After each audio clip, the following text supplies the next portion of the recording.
여러분 안녕하십니까? 우리가 함께 창세기의 말씀을 묵상하면서 은혜를 나누고 있습니다. 오늘은 창세기 33장 12절에서 20절 말씀이 되겠습니다. 그리고 찬송가는 325장 예수가 함께 계시니 시험이 오나 겁없네 하는 찬송이 되겠습니다. 여러분 잘 아시는 대로 야곱은 형과 20년 만에 화해를 이루었습니다. 정말 극적인 화해를 이루었습니다. 그러나 그 화해를 이루기 전까지 야곱은 이스라엘로 변하는 자기 변화, 자기 갱신을 체험하게 됐습니다. 그는 형에게 이렇게 말합니다. 형님, 형님의 얼굴을 보니 하나님의 얼굴을 보는 것 같습니다. 과연 형제의 얼굴을 하나님의 얼굴로 볼 수 있을까 하는 것입니다. 이렇게 극적인 화해를 이루었습니다. 에서도 상당히 마음이 기뻤던 것 같습니다. 그래서 그는 야곱에게 이렇게 제안합니다. 에서가 가로되 우리가 떠나가자. 내가 너의 앞잡이가 되리라. 내가 이제 너를 보호하고 너를 인도하고 내가 네 앞잡이가 되겠다. 너를 지켜주겠다. 사실 그 가나안 땅은 험한 곳이거든요. 에서는 군대를 가지고 있었습니다. 힘이 있었습니다. 그래서 내가 너를 도와주겠다. 그런데 웬일인지 에서는 이 귀한 제안을 했지만 야곱은 그것을 거절하게 됩니다. 사양을 하게 됩니다. 아유, 우리는 약합니다. 우리는 빨리 갈 수가 없습니다. 너무 우리를 신경 쓰지 마십시오. 그리고 결국은 헤어지게 됩니다. 제가 의문을 갖는 게 하나 있습니다. 그것은 무엇이냐면 왜 야곱은 형의 후의를, 제안을 거절했을까 하는 것입니다. 한쪽으로 생각할 때 아직도 야곱은 속으로 혹시나 이런 생각을 하지 않았을까? 혹시나 형의 마음이 변하면 어쩌나? 혹시나 또 공격하면 어쩌나? 혹시나 우리를 시기하면 어쩌나? 하는 불확실한 마음을 가지고 있었을지도 모르겠다 하는 것입니다. 여러분, 사실 그렇습니다. 우리가 살아가는 관계 속에서 우리의 관계를 파괴하는 것은 큰 문제가 아닙니다. 우리의 마음속에 혹시나 이런 생각입니다.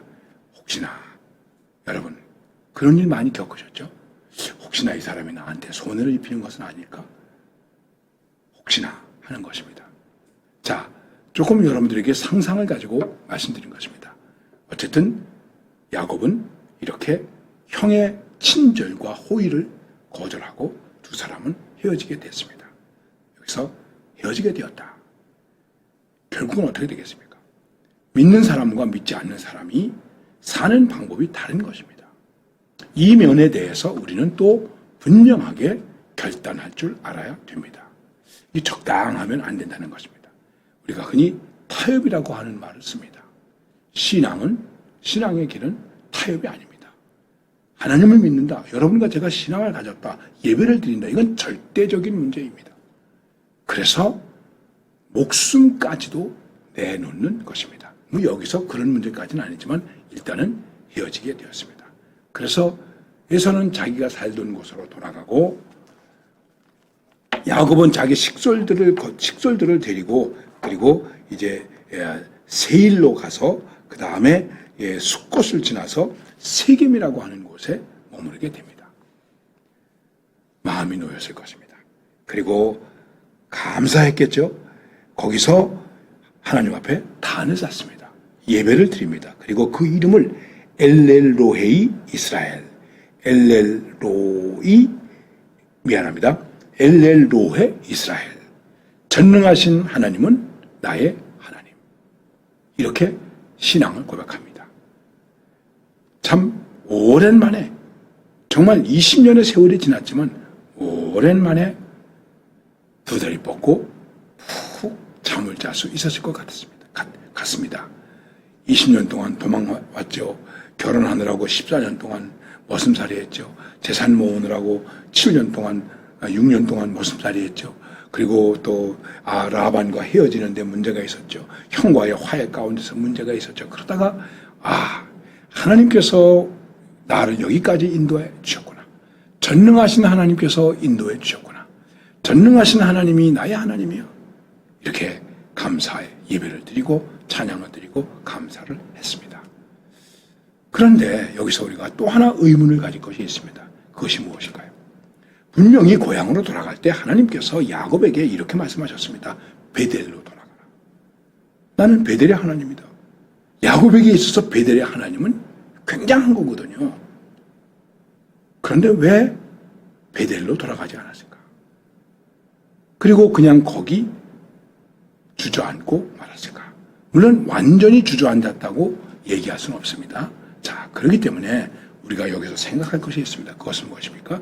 문제가 다 해결되었다. 이제는 평안하다. 아, 이제는 문제가 없구나. 이제는 잘 됐구나. 이때 사실은 우리가 조심해야 되는 것입니다. 성경에는 뭐라고 말씀하십니까? 스스로 선 줄 알면 넘어질까 조심하라. 형의 문제 해결됐습니다. 이젠 편안해졌습니다. 아, 전능하신 하나님은 나의 하나님. 찬양과 감사와 고백과 예배가 풍성하게 넘쳤습니다. 이때 바로 우리는 조심해야 됩니다. 야곱은 그 은혜 속에서 정말 은혜를 잃어버린 것입니다. 베델의 은혜를 잃어버린 것입니다. 그 베델의 은혜를 우리는 뭐라고 말할 수 있을까요? 첫사랑이에요. 처음 사랑을 잃어버리면 어떻게 되겠습니까? 야곱은 이런 실수 속에 빠져 있지 않게 되었나 하는 생각을 해보는 것입니다. 우리가 자동차를 타고 운전할 때 사고가 잘 납니다. 언제 사고가 잘 납니까? 빨간불이 켜져 있을 때일까요? 파란불이 켜져 있을 때일까요?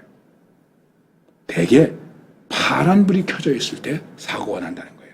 앞에 운전하면서 갑니다. 파란불입니다.